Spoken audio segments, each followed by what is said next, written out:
Hello, from exile. I am Shaliach Yeshai Van Kuren. I've been a pastor and a rabbi. Now I am simply coming to you as a slave of El in his service.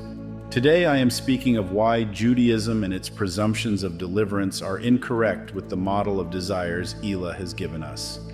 Judaism will perish in the coming years along with Christianity. God's wrath will soon be poured out on the nations, and a time soon approaches when the gates of Yerushalayim will be wide open to all Goyim to come and dwell in the land of promise under the sky of bronze in the hopes of redemption. Yosef is not anointed without his brother's headship, and Yehuda cannot see Elah without his brother's dreams. That we may understand what God wants, we must see how he communicates and what he has used. The sin that man does is required upon the head of that being, whether they know it or not. For it is written, if a being sins and commits any of these things which are forbidden to be done by the commandments of the Lord, though he does not know it, yet he is guilty and shall bear his iniquity. But Elah has provided a straight path out of thorns and thistles before the peoples of wilderness sinned before his eyes.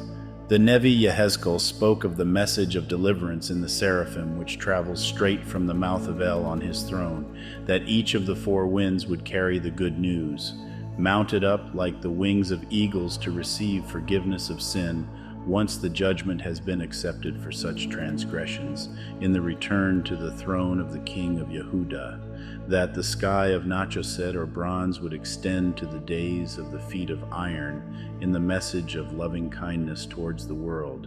And this kindness was given unto Adonai, the Son who sent the Malachim of the good news to the ends of the earth, that they would glorify the Word, who comes from the mouth of Atik Yomaya. Receive the fullness of the good news in Teshuvah, returning to the one place.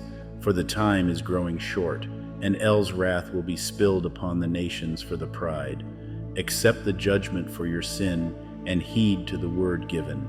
A time approaches when the desires of the heart will ensnare all men, and the fruit of such will be rendered from the throne for the sake of his name. Do not be those who do not hear, nor do not hearken to my words. Seek refuge under Yehuda's headship and dwell in El's sight on the third day. The Melech Yisrael desires that justice is presented as clean oil and bread before his sight, so that we may be sanctified before his court.